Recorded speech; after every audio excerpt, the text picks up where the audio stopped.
Venerdì 7 aprile, buongiorno Sicilia da Michele Cucuzza ed Emanuela Corsi, buongiorno. Gli argomenti di oggi che tratteremo con i nostri ospiti: femminicidi nel giorno dei funerali a Misilmeri di Sara e a Terni di Ilaria, e poi ancora tatuaggi, sicurezza e suggerimenti, e infine avremo ospite una scrittrice catanese, autrice di un nuovo romanzo. Ma prima di tutto le notizie di oggi.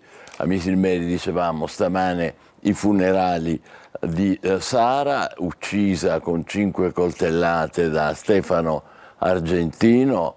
Ci sarà il cardinale di Palermo, l'orefice, a celebrare la funzione religiosa. Ieri a Misilmeri, camera ardente, dove un intero paese si è stretto alla famiglia della giovane vittima di femminicidio.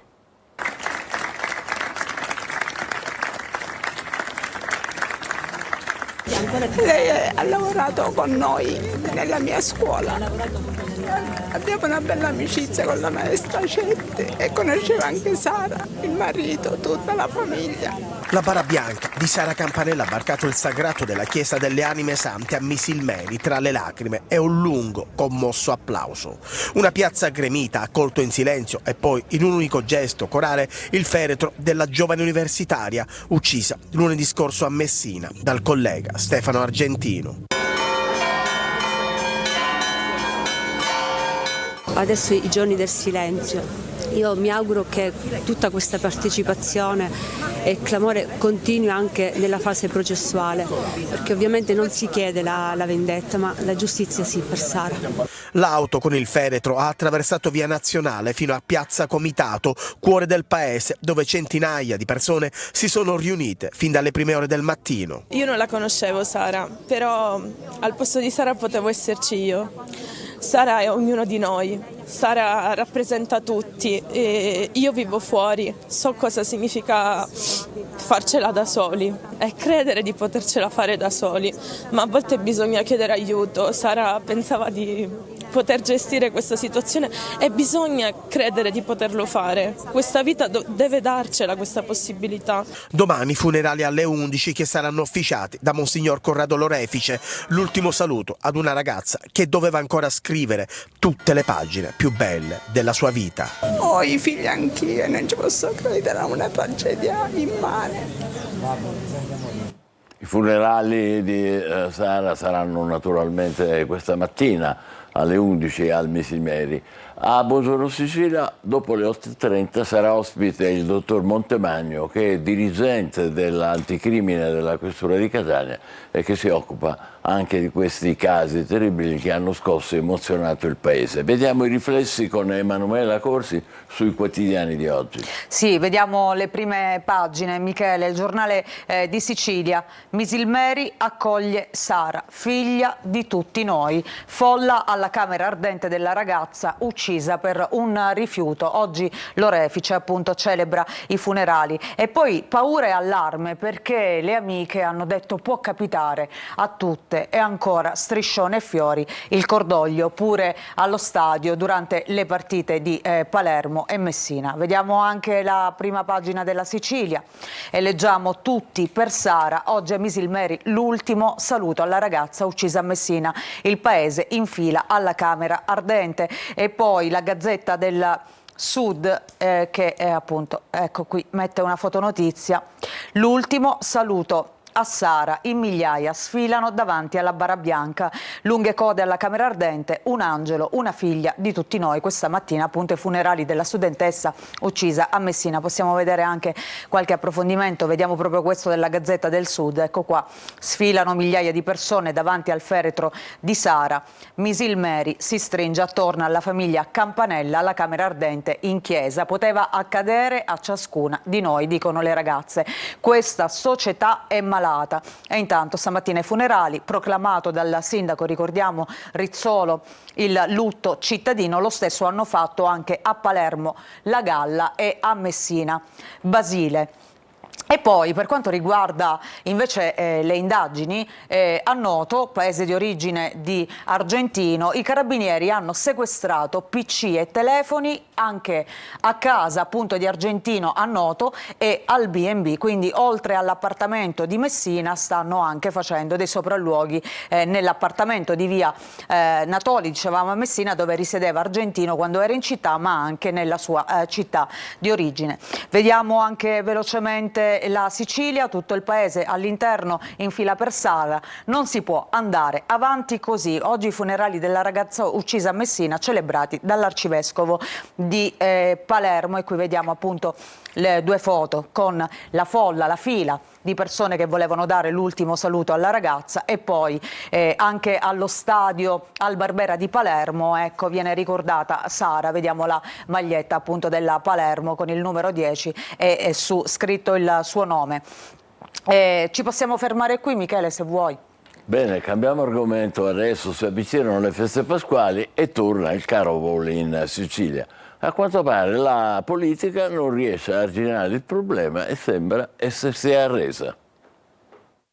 Non solo caro voli. A Pasqua tornare in Sicilia per chi vive nel nord Italia sarà un salasso, anche se decide di usare mezzi meno veloci e comodi come treni e bus. Lo denuncia il report di Asso Utenti, che ha preso in esame un viaggio dal venerdì santo al martedì seguente, Pasqua, quindi dal 18 al 22 aprile, in base alle possibilità di ferie della maggior parte dei lavoratori italiani. L'aereo resta il mezzo più caro, con una punta di 518 euro a persona per volare da Linate a Catania andata e ritorno. Non va molto meglio se la destinazione è Palermo, con un costo di 499 euro. Costa un po' meno partire da altri aeroporti come Genova o Torino, ma il biglietto supera comunque le 400 euro. Guardando ai treni, il costo medio del biglietto nel periodo di Pasqua è del doppio rispetto al resto dell'anno, a causa del riempimento dei posti a costo minore. Chi prenota oggi è costretto a scegliere prima classe o tariffe comunque più elevate. Molto più contenuti i costi dei pullman, ma con un incremento di circa il 30% sulle corse aggiuntive speciali, le uniche prenotabili ormai. È attivo comunque lo sconto regionale, i siciliani possono chiedere un rimborso del 25% del prezzo del biglietto aereo, ma questa misura durante le feste appare come un pannicello caldo. Le istituzioni sembrano aver gettato la spugna dopo aver provato un po' di tutto. Ultima dimostrazione il successo della nuova edizione del Sicilia Express, il treno speciale da Torino a Palermo organizzato da FS Treni Turistici e Regione Siciliana. 560 biglietti venduti, tutti in un'ora. E lunedì 7 si replica con un secondo convoglio misto. Chi riuscirà a prendere quel biglietto però farà metà percorso in treno, l'altra metà in nave. Dopo la truffa dei finti carabinieri che chiedono i soldi agli anziani, adesso c'è pure la truffa del finto operatore dell'Enel, che chiede soldi per evitare il distacco dell'energia elettrica. Naturalmente è falso. Adesso c'è la truffa dell'Enel, così un 45enne originario di Melilli nel Siracusano è riuscito non solo a farsi consegnare 1.000 euro in contanti, ma fotografando la carta d'identità del malcapitato si era messo anche a prenotare B&B a nome della vittima. A farne le spese un 84enne catanese. L'indagine ha preso avvio dopo la denuncia presentata dall'anziano, che ha raccontato di essere stato raggirato da un individuo che si era presentato alla sua porta qualificandosi come operatore dell'Enel, ma ovviamente l'Enel non c'entrava nulla. Il truffatore, spacciandosi per un incaricato della compagnia elettrica, aveva convinto l'uomo dell'esistenza di presunte bollette non saldate, sostenendo che in assenza di un pagamento immediato si sarebbe proceduto al distacco della fornitura. Ingannato, l'anziano ha consegnato oltre 1.000 euro in contanti, ma non contento, il malvivente, con il pretesto di dover visionare un documento, fotografava la carta d'identità della vittima per poi utilizzarla per prenotare un alloggio in un B&B di via Plebiscito, intestandolo proprio al lignano pensionato. Per rintracciare il malfattore, i carabinieri hanno visionato le immagini dei sistemi di videosorveglianza presenti nella zona e, grazie alle dichiarazioni rese dalla vittima e dai testimoni individuati durante gli accertamenti, sono arrivati all'identificazione. L'uomo, attualmente detenuto per altra causa, è accusato di truffa aggravata e dell'indebito utilizzo di dati personali. Diamo un'occhiata su questo ai quotidiani di stamane con Emanuela Corsi. Sì, troviamo questa notizia all'interno della Sicilia, leggiamo finto operatore Enel, si fa dare 1.000 euro da un anziano deferito.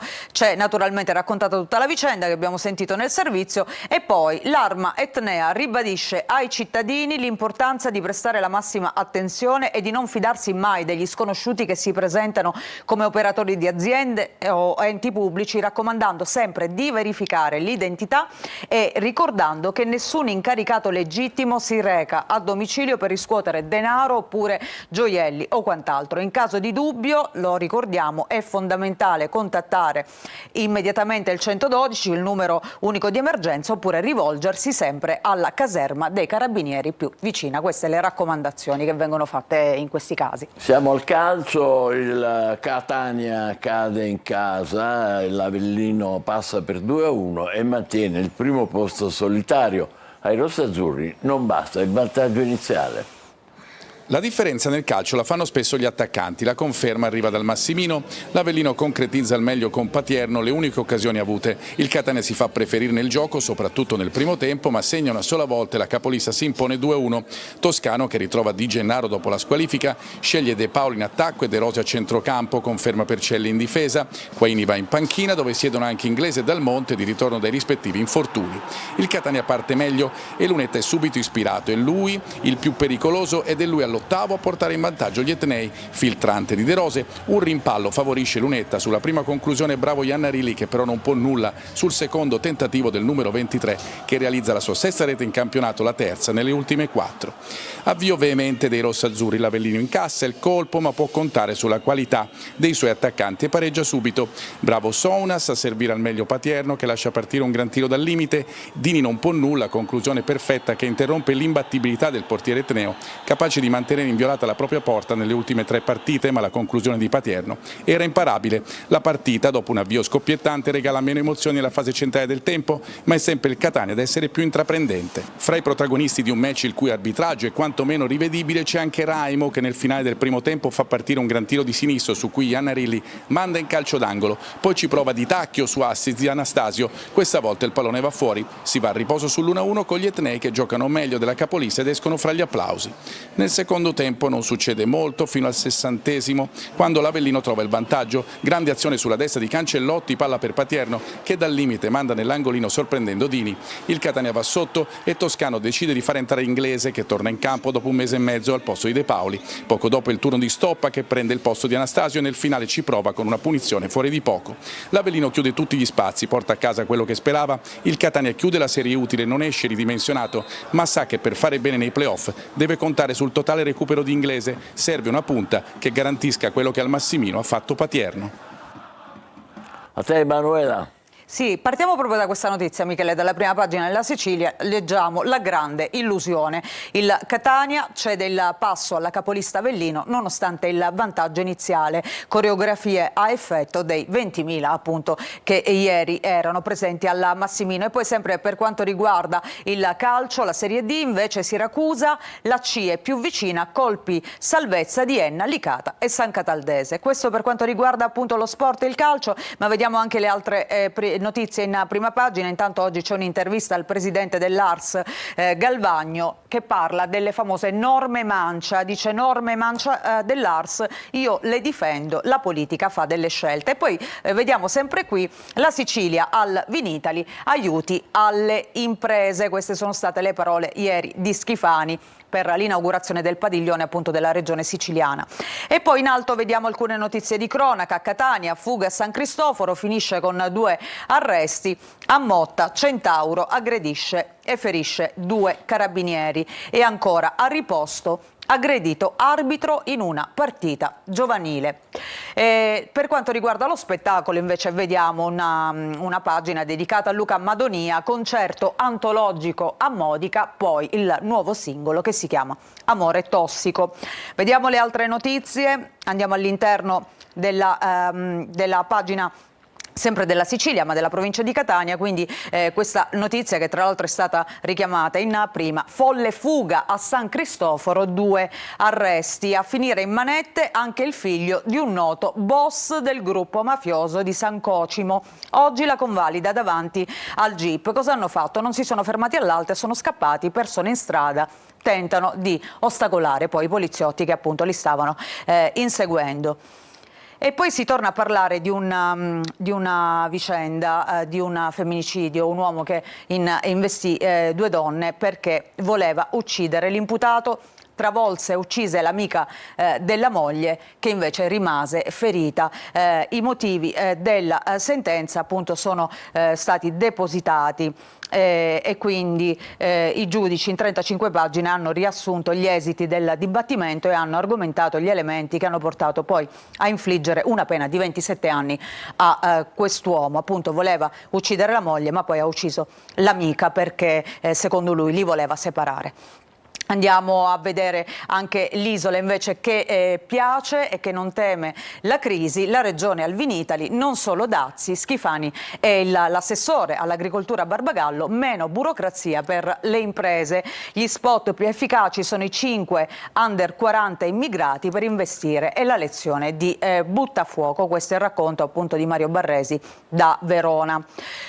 Vediamo la prima pagina della Gazzetta del Sud, naturalmente. Abbiamo visto la notizia che riguarda la morte di Sara Campanella, ma vediamo anche un'altra notizia. Messina è la quinta in Italia per il gioco d'azzardo, un business per le mafie. Nel 2023 è stata la provincia con più puntate online, i servizi offerti dall'ASP, la voce poi di un ex ludopatico. E ancora vediamo in alto per quanto riguarda il calcio, perché ieri ha giocato anche il Messina, sempre per quanto riguarda la Serie C, il Messina cade a Potenza col Sorrento, finisce 2-1 all'89esimo, la rincorsa play-out si complica ancora di più. All'interno della Gazzetta vediamo qualche approfondimento e allora intanto oggi il corteo per la sanità a Mazara del Vallo, dopo gli scandali naturalmente che hanno travolto l'ASP di Trapani.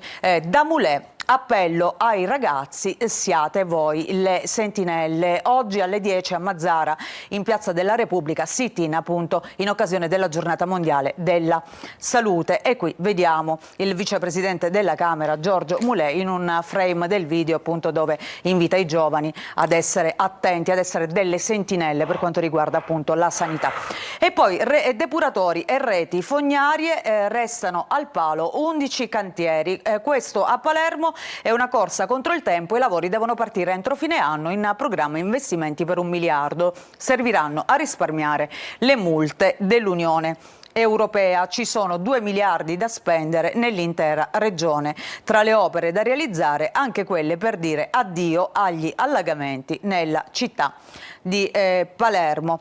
E poi vediamo sotto, si parla appunto di vino della Sicilia, che è prima in Italia per quanto riguarda i vigneti, ha addirittura superato il Veneto per estensione di terreni. E poi naturalmente lo spettro nel mondo del vino è quello sempre dei dazi, soprattutto per le tante aziende siciliane che esportano all'estero e soprattutto negli Stati Uniti. Vediamo il giornale di Sicilia.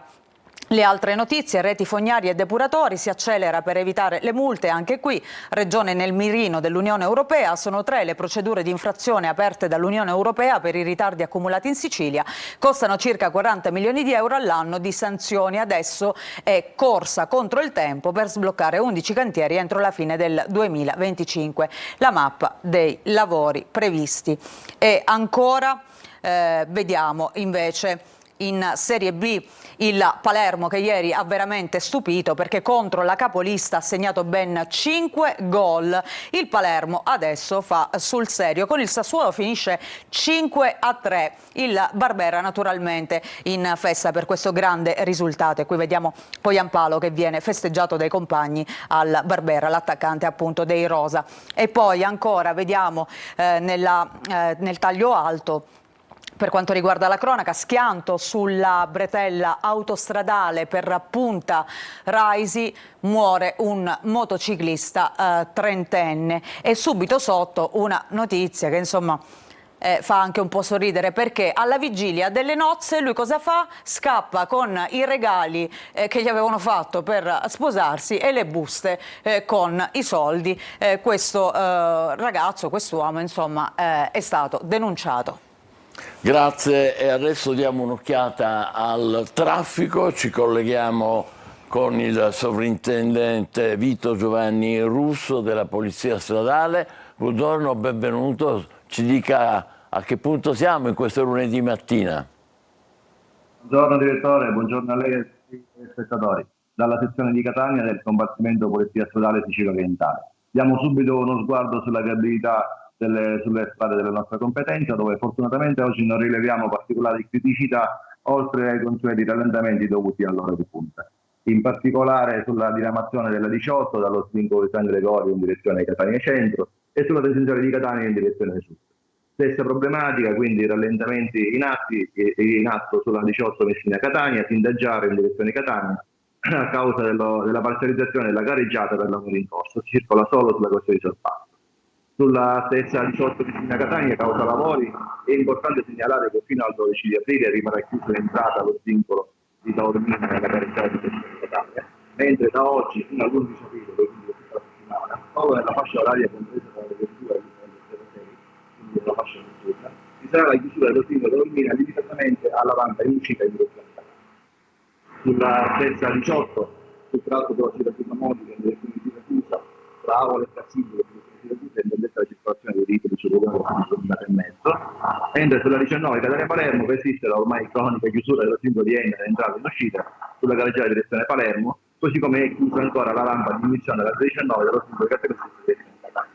Per quanto riguarda le strade statali, sulla 121 Modella Paternò, ci sono dei rallentamenti sulla Tavola del Bianco in direzione Catania, e sulla 192 Val del Vistaino la stessa interdetta al traffico veicolare in entrambe le direzioni per lavori in corso, e quindi è necessario utilizzare il percorso alternativo della 19 al percorso autostradale tra il vincoli di Agiro e Cadenova e viceversa. Questa è una situazione attuale, ovviamente sempre in continua evoluzione durante la giornata, pertanto vi raccomando sempre la massima cautela. Quando siete alla guida rispettate i limiti di velocità e la distanza di sicurezza. Siate responsabili, non fate nulla per scontato, siate lungimiranti nel vedere e prevedere anche le manovre di altri automobilisti. Prestate particolare attenzione alla statistica e tutto quella provvisoria, che suppone un temporaneo adeguamento della velocità. Prestate particolare attenzione ai pannelli spinosi di messaggio variabile su quali troverete ottime informazioni ed in tempo reale. Questi piccoli consigli vi auguro una giornata dal combattimento per la Sicilia Orientale. Grazie Sovrintendente, ci dispiace purtroppo che l'audio non sia stato perfetto durante il collegamento, non è responsabilità sua, comunque abbiamo percepito la raccomandazione principale, siate responsabili. Diamo un'occhiata adesso a via Vincenzo Giuffrida a Catania, ecco vediamo, questa è la direzione sulla destra verso l'uscita e l'ingresso verso Catania a sinistra. Direi che il traffico è consistente come sempre il lunedì mattina, anche per i giustissimi semafori pedonali, ma nulla di speciale. Breve pausa, subito dopo la continuazione della rassegna stampa con Emanuele Corsi, quella nazionale. State con noi, buongiorno Sicilia.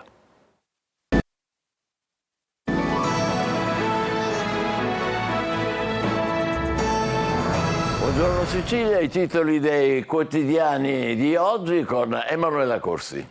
Partiamo dal Corriere della Sera, possiamo un po' dire che l'uomo del giorno è Salvini, perché ieri al congresso della Lega è stato riconfermato segretario fino al 2029 e tra l'altro durante il suo discorso Salvini si è detto pronto per ritornare al Viminale, una dichiarazione che ha avuto delle conseguenze, ora vedremo. Salvini pronto per il Viminale, Lega riconfermato appunto il segretario. Vannacci tra l'altro ha preso ufficialmente la tessera del movimento, del partito. Le Pen in video, noi in lotta come Martin Luther King. E dicevamo che Salvini ha detto di essere disponibile per tornare al Viminale, ne parlerò con la Premier. Ecco che subito però questa frase ha suscitato l'irritazione di Piantedosi e degli alleati. E poi intanto in Francia la manifestazione della destra per Marine Le Pen, che ricordiamo è stata condannata per frode e tra l'altro dichiarata ineleggibile, e quindi la vediamo qui Marine Le Pen con Jordan Bardella a Parigi durante la manifestazione. Vediamo le altre notizie. Meloni negli Stati Uniti con un obiettivo: dimezzare i dazi. Oggi intanto vertice del centrodestra. sinistra. E poi la fotonotizia oggi è dedicata a Papa Francesco, che torna tra i fedeli, che torna a farsi vedere in mezzo alla sua gente dopo la malattia. La sorpresa di Francesco in piazza, appunto, tra i fedeli, che ringrazia il Papa in sedia a rotelle a San Pietro per il giubileo, tra l'altro, dei malati. Ha detto buona domenica a tutti e grazie. Con queste parole, appunto, Papa Francesco è comparso a sorpresa anche per il suo entourage in piazza San Pietro, dove si stava celebrando il giubileo dei malati. Il pontefice è apparso ancora sofferente e con le cannule al naso. Per quanto riguarda la cronaca, invece, è stato un fine settimana tragico, perché sono morti 4 ragazzi tra i 23 e i 16 anni a Taranto. La festa, poi lo schianto, appunto la strage dei ragazzi. Ma intanto andiamo a vedere all'interno la notizia in primo piano. Il congresso della Lega, dicevamo, a Firenze, Salvini segretario fino al 2029. Io al Viminale parlo con Giorgia, il leader, all'interno un amico, ma sono a disposizione. Naturalmente si riferisce a Piantedosi, che però non ha gradito molto queste sue esternazioni. La Premier al congresso, lei è intervenuta con un videomessaggio, ha detto avanti su tutte le riforme. E poi il gelo, appunto, di Piantedosi dopo queste parole di Salvini, che per la seconda volta dice di voler tornare, appunto, a dirigere il Viminale, e l'alt poi di Fratelli d'Italia. Forza Italia ha detto se si impunta siamo pronti ad aprire la crisi. Il ministro: non corro in Campania, non mi interessa il dibattito. E appunto dicevamo Giorgia Meloni, che ieri è intervenuta con questo video. Vediamo anche un'altra donna che è intervenuta, sempre in video, durante il congresso della Lega, ed è Marine Le Pen, amica appunto di Salvini. Le Pen alla platea leghista ha detto noi come Martin Luther King. Dopo Musk interviene appunto la leader del Rassemblement National: non siamo al di sotto della legge. E poi dicevamo che intanto in Francia ci sono delle manifestazioni proprio in difesa di Marine Le Pen, solo che la manifestazione di ieri doveva radunare 6.000 persone, ma anzi 20.000 persone, solo che poi alla fine erano appena 6.000. E qui vediamo appunto le bandiere francesi che sventolano per Marine Le Pen, e Bardella che dice lei ha bisogno di voi. La piazza della destra a Parigi, anche i controraduni della sinistra e dei macronisti però. Andiamo avanti e vediamo invece l'altra notizia in prima pagina, cioè Meloni che si prepara per volare a Washington e incontrare Trump. L'obiettivo è quello di dimezzare i dazi reciproci. Intanto oggi la task force, poi un vertice con i vice. La Premier dice il Green Deal è la vera tassa interna. E intanto l'Unione Europea dice che è pronta ad ogni opzione. Il peso della missione italiana nella trattativa appunto con gli Stati Uniti. Von der Leyen che annuncia le risposte a Trump saranno proporzionate. Ora vedremo anche che cosa sta pensando di fare l'Unione Europea, la von der Leyen soprattutto. Intanto vediamo Repubblica che apre con il tema dei dazi e quindi dice pressing su Trump. Le aziende Big Tech, e questa è una notizia interessante, chiedono il dietrofront sulle tariffe, quindi le big tech non sono dalla parte della politica appunto commerciale di Trump. La Casa Bianca invece risponde 50 stati già trattano, ansia per la riapertura dei mercati che hanno già riaperto in Oriente e credo che siano tutte in rosso le borse. La richiesta lo possiamo confermare, Michele? Sì. Assolutamente sì. C'era appunto ansia, c'era molta tensione durante il fine settimana proprio per la riapertura dei mercati. Che appunto hanno dimostrato che questa politica non sta, diciamo, facendo crollare le borse di tutto il mondo. La richiesta intanto di Meloni a Bruxelles è quella di fermare il Green Deal. Vediamo anche le altre notizie. Intanto ieri la manifestazione pro Europa, dopo quella organizzata da Michele Serra a Bologna, ecco l'onda blu, l'Europa che vogliamo. E ancora vediamo Ilaria, indagata la madre dell'assassino. Questo per quanto riguarda l'altro femminicidio di cui si sta parlando in questi giorni, non solo quello che ha scosso possiamo dire la Sicilia, ma tutta l'Italia, perché contemporaneamente un'altra ragazza di 22 anni è stata uccisa dall'ex fidanzato, appunto Ilaria Sula, di soli 22 anni, così come Sara Campanella. Ma intanto andiamo a vedere all'interno i dazi, con il mondo in ansia appunto alla prova dei mercati, che è fallita questa mattina, a rischio di nuovi crolli, riaprono i listini minacciati dalla volatilità. Paura recessione negli Stati Uniti, tremano le aziende meno solide, si temono fallimenti a catena. E appunto, come vedevamo in prima, Big Tech, la protesta, Trump insiste, già in fila per trattare 50 paesi, ma intanto i grandi imprenditori appunto a capo di queste Big Tech cominciano a contare le perdite. Per esempio Mark Zuckerberg, il CEO di Meta, ha perso 27 miliardi, Jeff Bezos 23, Larry Page, fondatore di Google, 4,9 miliardi.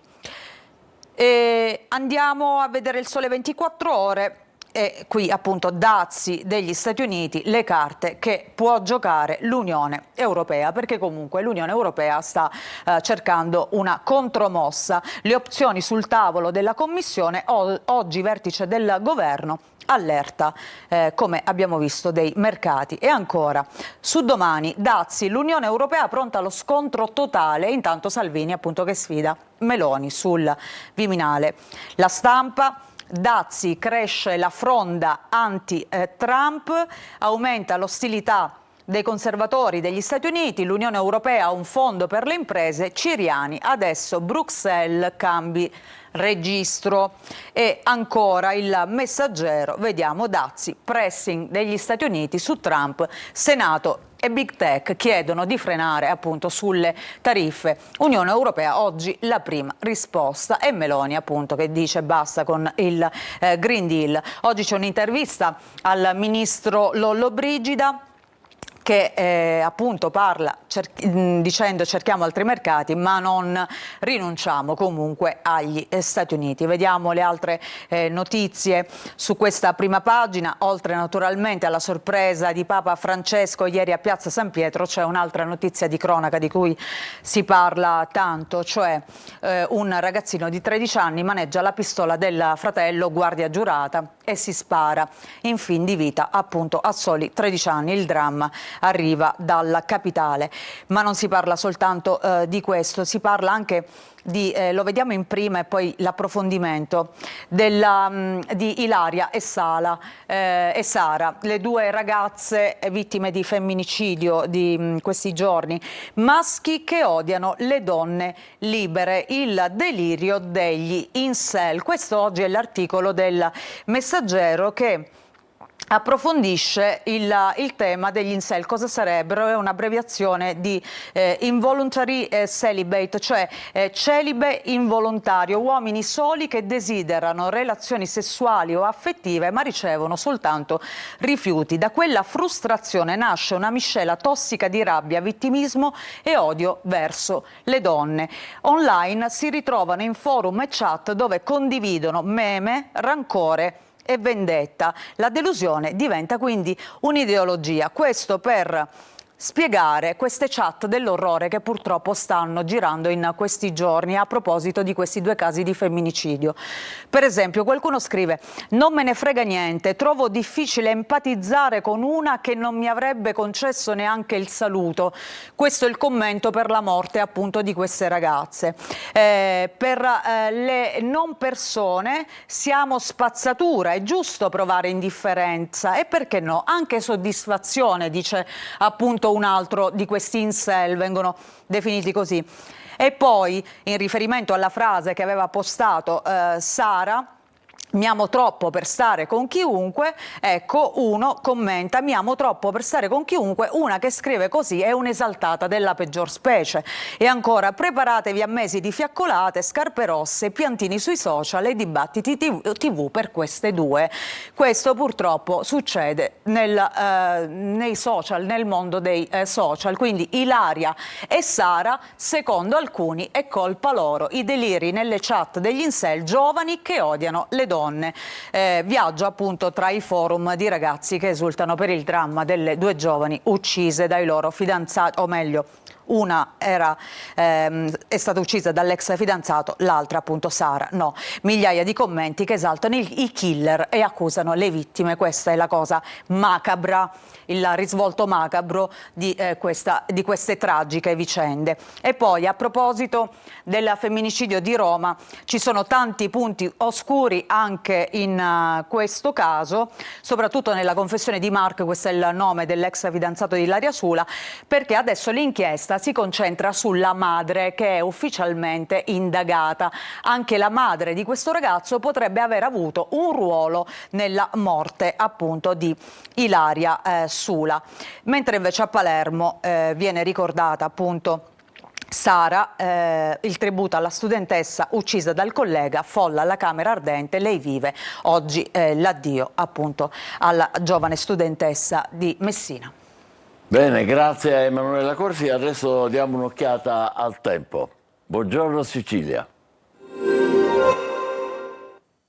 Ben ritrovati ai nostri telespettatori da Vanessa Minotti di Trebi Meteo. Tempo nel complesso stabile ed assolato per l'avvio della nuova settimana sul nostro territorio, eccetto un po' di variabilità localmente al sud. Ma diamo uno sguardo nel dettaglio alla situazione attesa in Sicilia, contesto che sarà a tratti ancora instabile con piogge e rovesci sparsi soprattutto sui settori centro-orientali. Ventilazione che soffierà sostenuta e temperature massime che comunque saranno piacevoli anche se in lieve calo rispetto alle giornate precedenti. Poi per quanto riguarda la giornata di martedì, il tempo tornerà a migliorare, infatti non mancheranno ampie schiarite, spazi soleggiati, transiterà solo qualche innocuo annuvolamento, ventilazione debole a tratti moderata con mari calmi o poco mossi. Per quanto riguarda le temperature massime, il clima sarà nel complesso piacevole con valori fino ai 15-17 gradi. Tutti i dettagli sull'app di Trebi Meteo.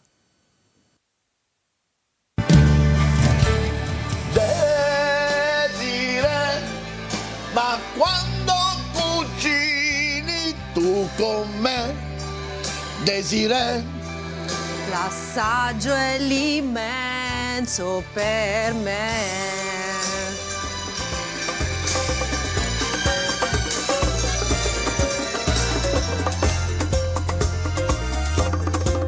Tutti i giorni su Antenna Sicilia.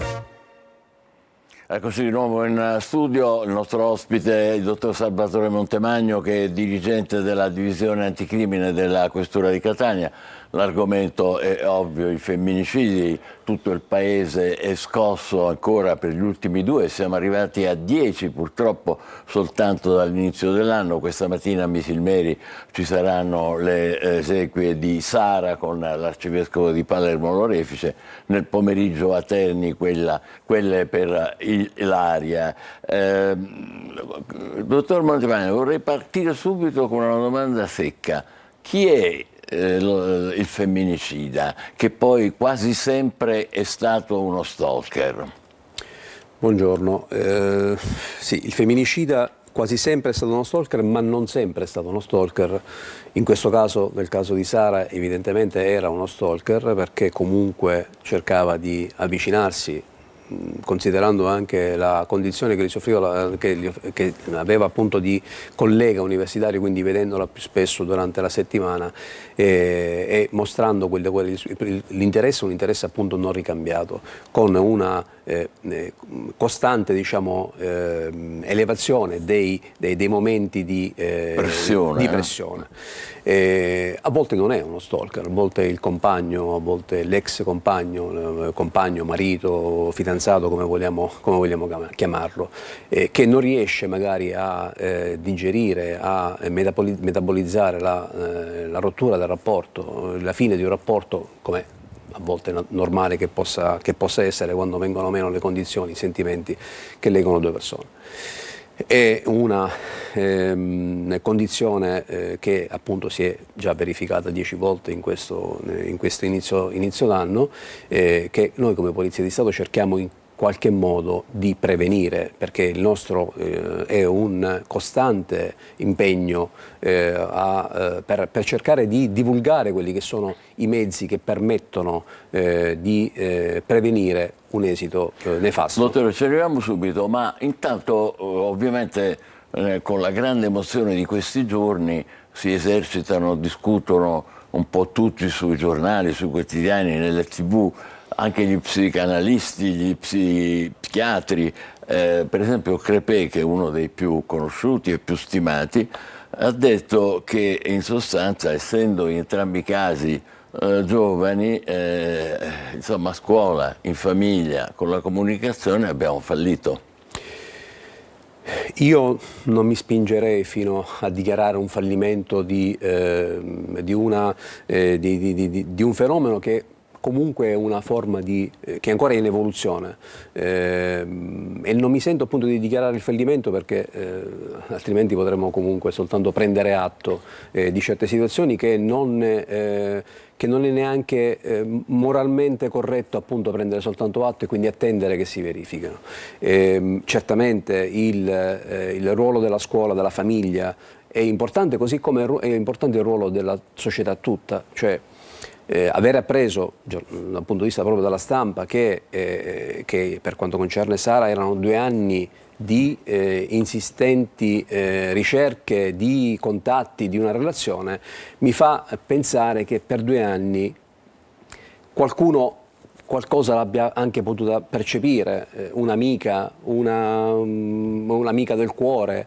Ecco, questo il messaggio che invece io proprio cerco e voglio stamattina comunicare è proprio questo, quello di fare in modo che la lotta ai femminicidi diventi una lotta di un sistema, e un sistema è fatto non soltanto dalla famiglia, dalla scuola, ma è fatto anche da tutta la società, cioè anche compresa le amicizie.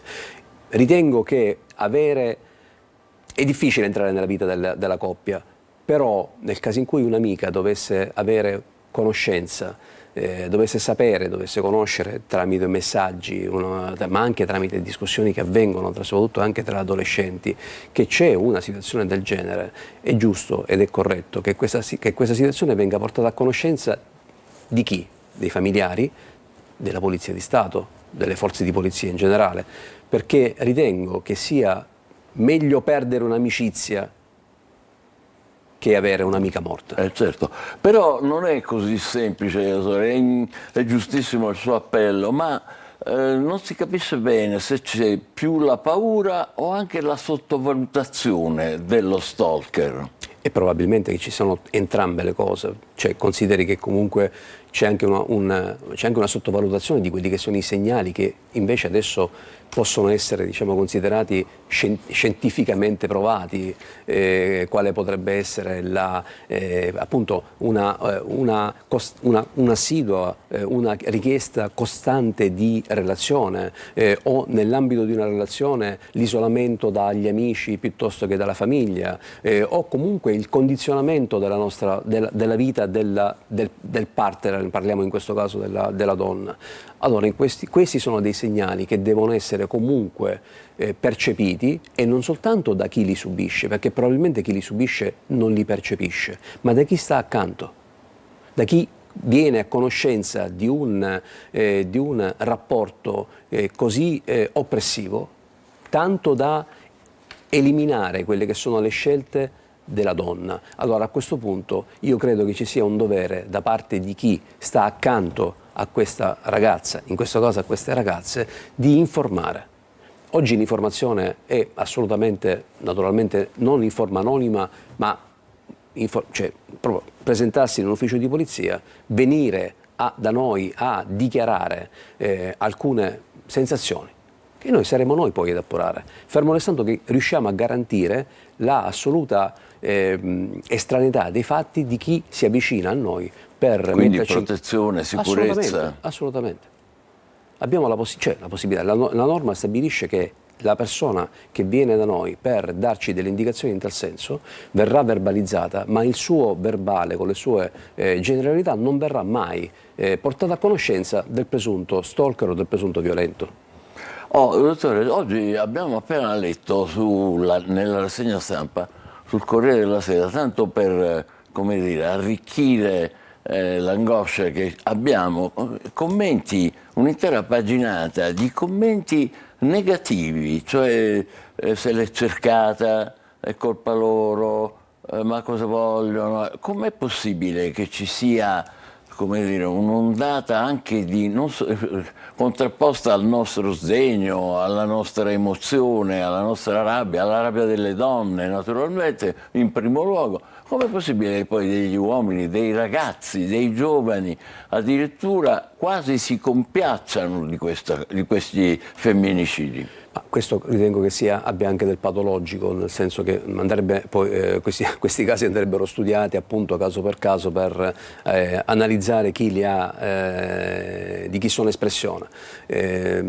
Oggi credo che ci sia un coro di solidarietà per i familiari di queste povere ragazze che non si sono trovate più in vita a causa di una fissazione di questi presunti, diciamo, amanti, perché di fatto c'è gente che voleva comunque manifestare a modo loro un sentimento d'amore. E questo è il frutto della nostra società, questo è il frutto della insicurezza dei giovani, della fragilità dei giovani.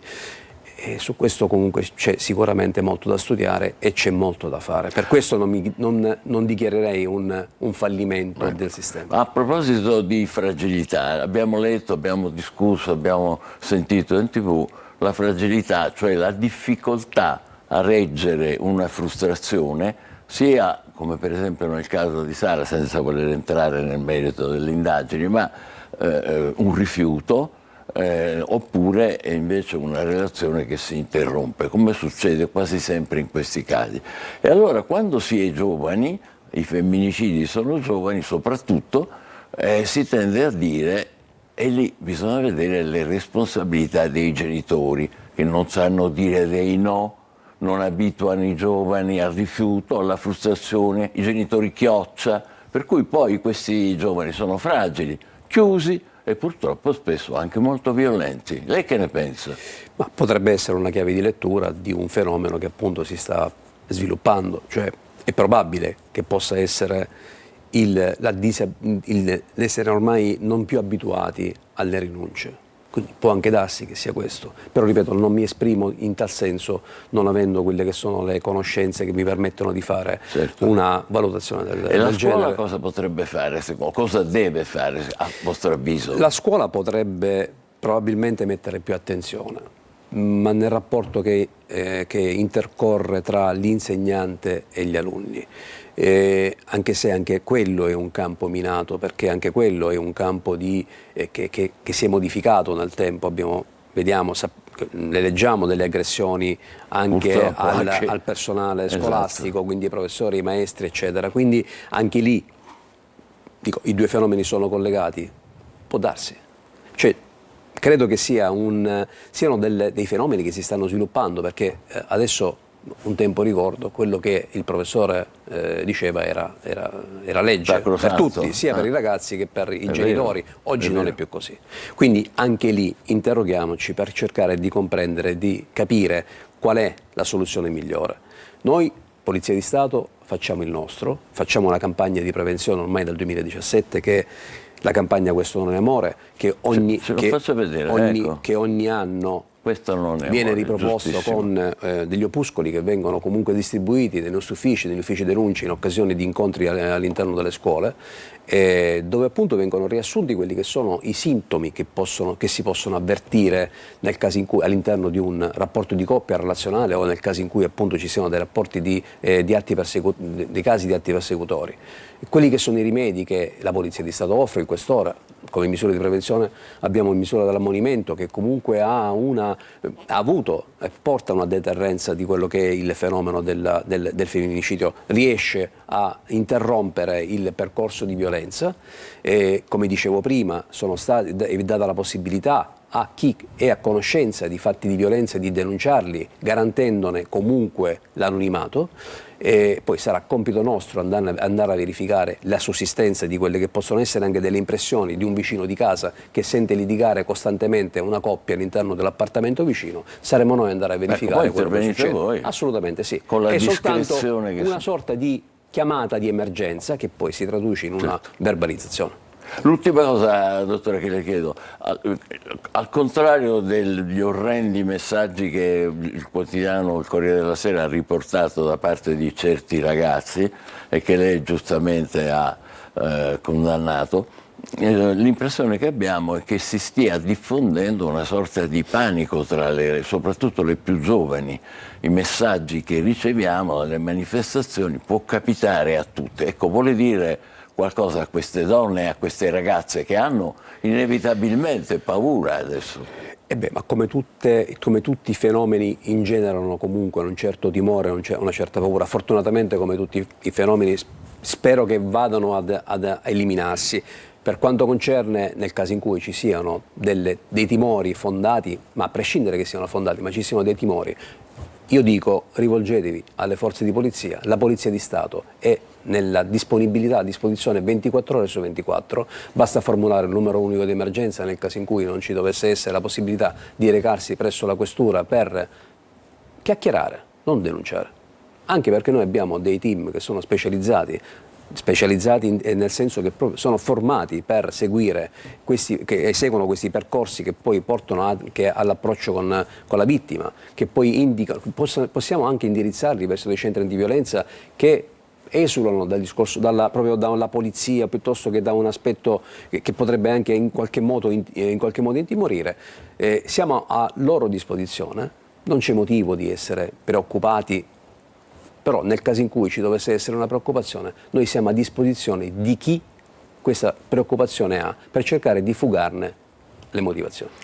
Parole chiarissime e importantissime, per le quali ringraziamo Salvatore Montemagno, che è dirigente della divisione anticrimine della Questura di Catania, che svolge un lavoro importante e che soprattutto ha dato parole di incoraggiamento a chi dovesse vivere situazioni di pressione, di difficoltà, di stalking e più in generale a tutte le ragazze, a tutte le donne, che c'è una strada, diciamo, ben costruita, che è quella delle forze di polizia, che collaborano naturalmente con le associazioni antiviolenza. Grazie ancora. Grazie dottore, a lei, buon grazie lavoro. a lei e ce la possiamo fare.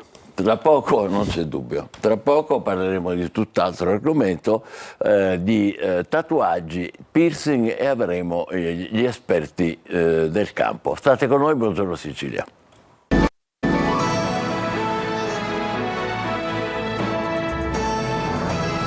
Tatuaggi in crescita costante, una domanda sempre maggiore da parte dei giovani e non soltanto dei giovani. Io sto andando in giro, ora che ci si comincia a scoprire sulle spiagge, si vedono anche persone non così giovani, non proprio teenager, che hanno uno o più tatuaggi. Vogliamo discutere di questo con Rosa Rita Lofaro, che è direttrice dell'unità operativa complessa di igiene ambienti di vita dell'azienda sanitaria, quindi una struttura che è finalizzata alla tutela della salute della popolazione, e poi un tatuatore di professione, Maurizio Megna. Buongiorno e benvenuti. Si vede anche che lei ha un esempio ricco sia sulle braccia, ma anche, se riuscite a intravederlo, sul collo. Come è diventato tatuatore di professione? Cioè, ci si diventa, non ci si improvvisa? Sì. Allora, io ho cominciato tanti anni fa, quindi c'è stato un percorso un po' diverso da quello che è adesso. Adesso infatti, diciamo, c'è un percorso ben preciso da fare, dei corsi da seguire, delle autorizzazioni sanitarie. Insomma, dal 2003, io ho cominciato nel 91 ed era una cosa un po' più da autodidatta, artigianale, tra virgolette. Adesso, diciamo, dal 2003 è regolamentato e quindi c'è un percorso abbastanza preciso da seguire. Dottoressa, i tatuatori devono seguire un corso obbligatorio. Sì, esattamente. L'organizzazione del corso obbligatorio per operatori di tatuaggio rientra tra i compiti appunto della mia unità operativa ed è rivolta sempre alla tutela della salute della popolazione. Infatti, in attuazione di questo decreto assessoriale che appunto è proprio del 2003, come accennava il signor Megna, noi siamo arrivati adesso alla 16ª edizione del corso di formazione per operatori professionali del tatuaggio. Il corso chiaramente rientra in un ambito molto più generale di prevenzione. Infatti adesso appunto, a differenza di quando è iniziato lui, appunto il decreto assessoriale prevede che l'operatore di tatuaggio sia adeguatamente formato e soprattutto operi anche all'interno di locali che garantiscono alcune garanzie, soprattutto dal punto di vista igienico-sanitario. Infatti un operatore di tatuaggio e piercing per operare adesso ha bisogno di due condizioni: l'aver frequentato il corso di formazione e avere da parte nostra un nulla osta dei locali. Che appunto, quindi ci sono entrambe le garanzie per giovani e meno giovani. E per voi è una complicazione o è un vantaggio tutto questo? Direi che è un vantaggio.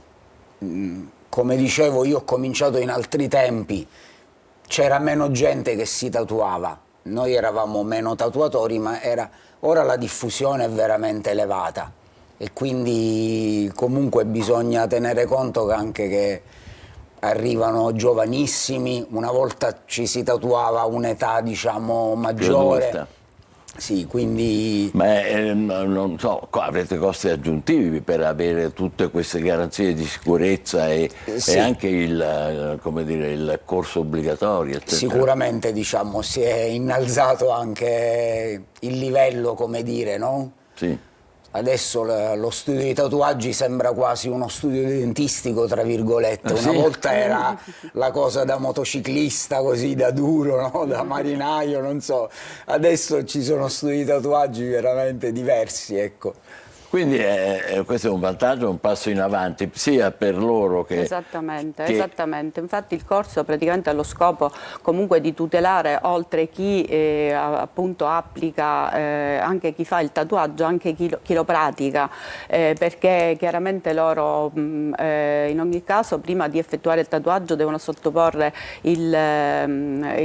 l'utente a un consenso informato dove vanno a spiegare tutte quelle che sono le situazioni e le eventuali complicanze tra virgolette che possono avere l'effettuazione della pratica del tatuaggio. E inoltre indagano anche su eventuali malattie che possono comunque condizionare la buona riuscita della pratica. Certo, riassumendo, dottoressa, come essere tranquilli, cioè come scegliere, col passaparola, come si fa? Assolutamente no, assolutamente no, appunto bisogna informarsi bene se l'operatore appunto è certificato, se ha appunto tutti i requisiti che sono previsti dalla norma. Assolutamente evitare le spiagge, i tatuatori spiaggia o i tatuatori che si improvvisano a volte nelle sagre, insomma non... Queste sono parole importanti perché magari non tutti sono al corrente del fatto delle due obbligatorietà che abbiamo detto oggi, il corso e l'ambiente, diciamo. L'attestato. Le faccio un paio di domande da chi non frequenta, però fa le domande più banali, più ovvie le facciamo rapidamente. Se io mi pento nel corso del tempo? Beh, oggi rispetto al passato è anche, tra virgolette, più semplice tornare indietro, perché anche diciamo, la tecnologia di rimozione, i laser sono andati anche avanti e quindi prima magari lasciavano una cicatrice maggiore, dei segni maggiori, adesso Certo, anche quello non è indolore anche dal punto di vista della tasca. Come dice, scusi? Anche dal punto di vista economico non è indolore, Della perché tasca. la Anche riduzione è abbastanza Bisogna pagare più costosa. sedute di laser, Più sedute, però che sono a si pagamento. può comunque, se uno ha un pentimento, diciamo... E invece nel corso degli anni ci sono modificazioni, problemi, cose che voi, di cui avete, oppure si va avanti tranquilli? Da quale punto di vista? No, se si dico la pelle, il risente, ci sono difficoltà, problemi? Diciamo, la tecnologia ci ha aiutato anche nella qualità dei colori, adesso c'è anche una nuova normativa proprio dal 2023, gennaio 2023, su nuove sostanze. Anche da quel punto di vista si va avanti rispetto al passato. Gli inchiostri ormai sono certificati, noi anche nel rilasciare appunto il nulla osta per i locali indaghiamo anche sulle attrezzature che vengono utilizzate, anche sulle schede tecniche degli inchiostri che vengono adoperati, quindi sicuramente da questo punto di vista, scegliendo un tatuatore certificato, tra virgolette, sicuramente andiamo incontro difficilmente a delle problematiche. Ultima domanda, dottoressa, che dire a un figlio che si vuole tatuare prima che lo faccia senza neanche farcelo sapere? Di pensarci bene, perché comunque poi tornare indietro, benché possibile, comunque non è faticoso, così, non è così lungo, semplice. No? Di scegliere sicuramente... Sì, sicuramente bisogna pensarci. Parole sagge dette da chi è tatuatore di professione. Grazie ancora alla dottoressa Rosa Rita Lofaro e a Maurizio Megna. Noi facciamo una breve pausa, tra poco ospiteremo una scrittrice catanese, Rossella Pezzino De Geronimo, con il suo nuovo romanzo Le stanze in fiore. Buon lavoro entrambi. Grazie, buona grazie per giornata. essere stati con noi. Grazie. Buongiorno Sicilia, a dopo.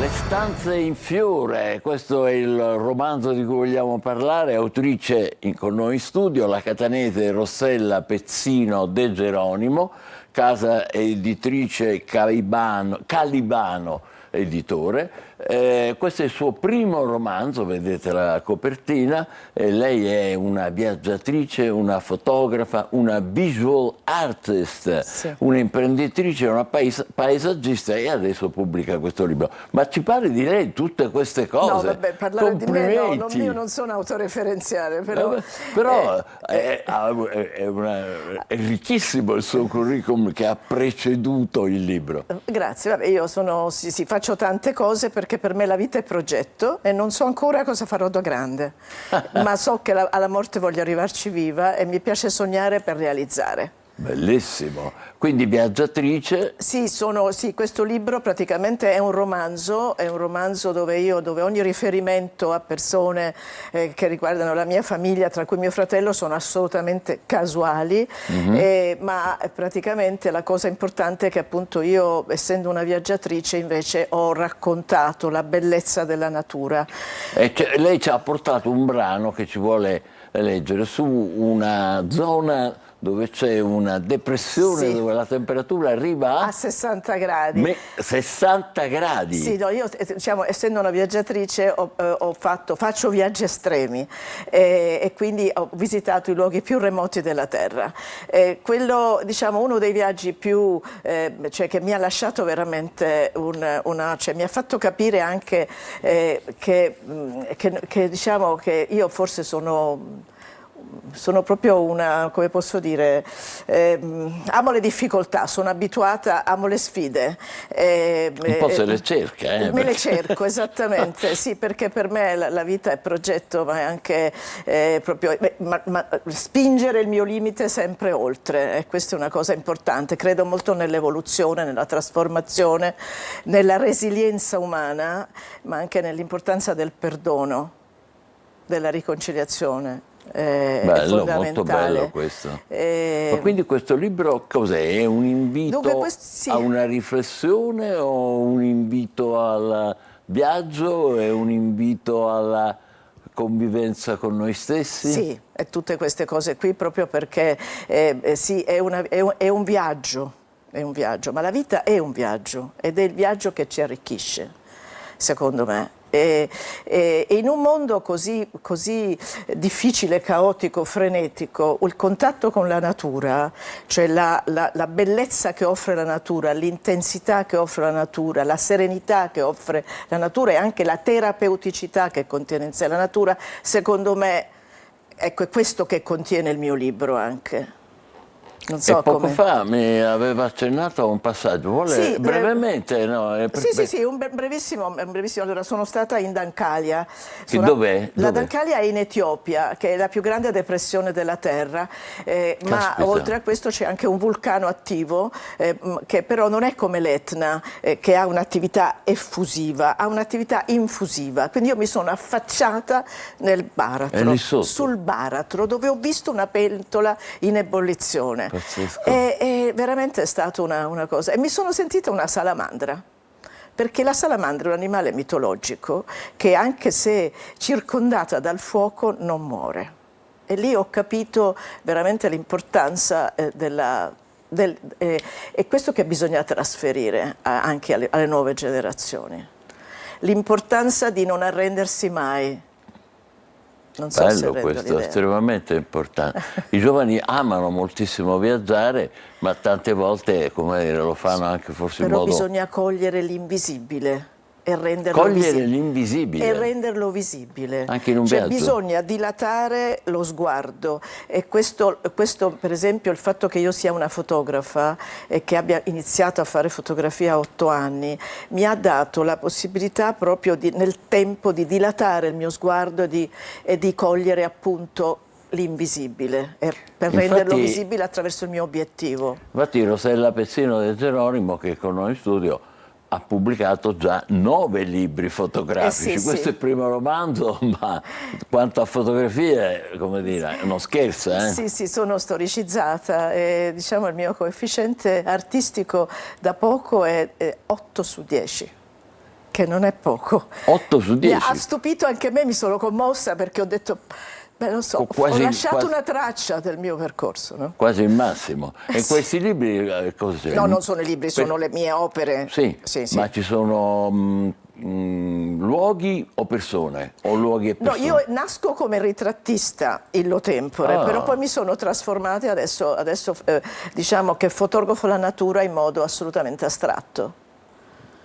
Astratto, la natura. Per questo sembra dico, una contraddizione. per questo dicevo che bisogna cogliere l'invisibile per renderlo visibile. Beh, sembra una contraddizione. Lo so, però è bello proprio questa... Noi siamo poliedrici, no? E quindi dobbiamo sapere cogliere...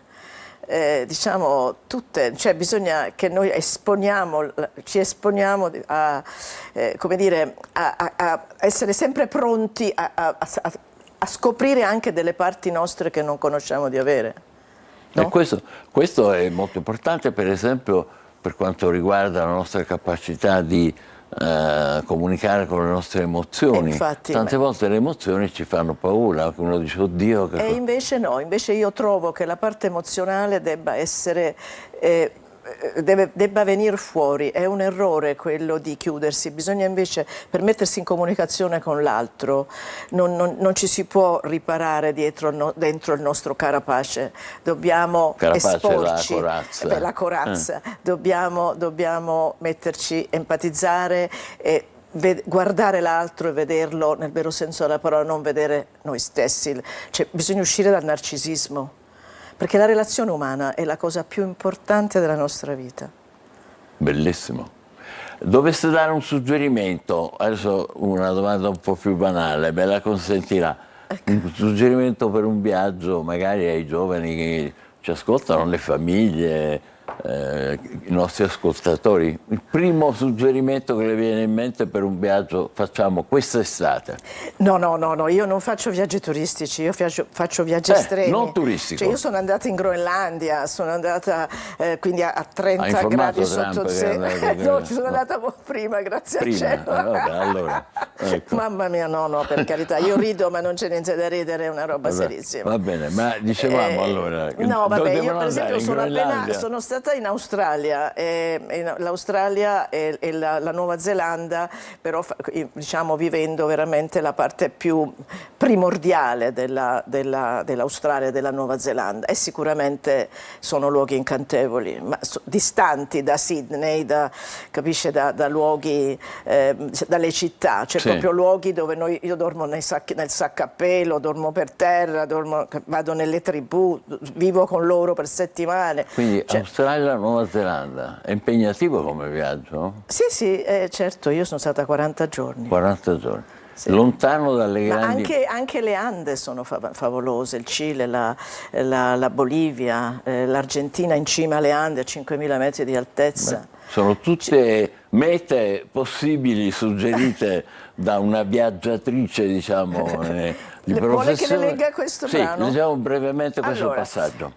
Sono appena tornata dalla Dancalia, la più grande depressione della Terra, il luogo più caldo che esiste, con temperature in certi periodi dell'anno anche di 60 gradi. Sono andata all'inferno. Salire infatti in cima al vulcano Ertale, vedere i bagliori del mostro, raggiungere i bordi incandescenti della sua bocca di fuoco, affacciarmi con terrore, guardare giù con circospezione nel buio, calpestare con terrore le sue aride e preoccupanti crepe che scricchiolano orribilmente al contatto, respirare i suoi profumi tossici e penetranti, trattenere il respiro con gli occhi che bruciano, vedere e riprendere il suo magma fluido, ma denso, che si esibisce solo per me, ribollendo, gonfiandosi e creando fuochi d'artificio senza uguali. Che sconquasso interiore. Ecco, mamma mia, con queste bellissime e emozionanti parole chiudiamo il nostro incontro con Rossella Pezzino De Geronimo. Il libro è Le stanze in fiore, un viaggio nel mondo e dentro di sé. Editore Calibano. Complimenti e grazie per essere stata con noi. Grazie. Adesso facciamo subito spazio all'almanacco. Oggi 7 aprile si celebra la Giornata Mondiale della Salute, istituita nel 1948 durante la prima assemblea dell'OMS. Lo scopo è il raggiungimento da parte di tutte le popolazioni del più alto livello di salute, intesa non solo come assenza di malattia, ma come uno stato di benessere fisico, mentale e sociale. Ma esiste vita al di fuori del sistema solare? Un metodo per trovare gli alieni, se così possiamo chiamarli, è ascoltare segnali inviati intenzionalmente allo scopo di entrare in contatto con altre forme di vita intelligente. Ma forse non sapevate che è stata inventata una vera e propria equazione che valuta la probabilità di esistenza di vita al di fuori della Terra. Elaborata nel 1961 dal radioastronomo Frank Drake, moltiplicando 7 variabili calcola il numero di civiltà potenzialmente in grado di comunicare.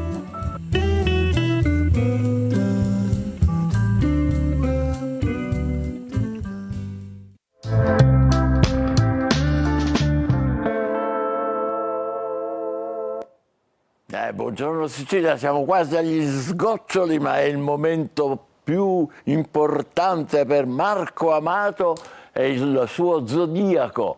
Benvenuto, è là, che bella tazzina. Ben trovato Michele, buongiorno, buongiorno Sicilia. Buongiorno a te, allora, a te la parola. Dunque, oggi vi parlo velocemente proprio della Luna in Leone, per cui Sole in Ariete, Luna in Leone, i segni di fuoco protagonisti della giornata. In particolare ce n'è uno che mi piace molto, che è Brad Pitt, Sagittario, che anche lui appartiene ai segni di fuoco e che vedremo presto in un résumé di Cliff Booth, un personaggio di C'era una volta a Hollywood di Quentin Tarantino, che verrà di nuovo riesumato in questo spin-off da cui ci si aspetta tanto.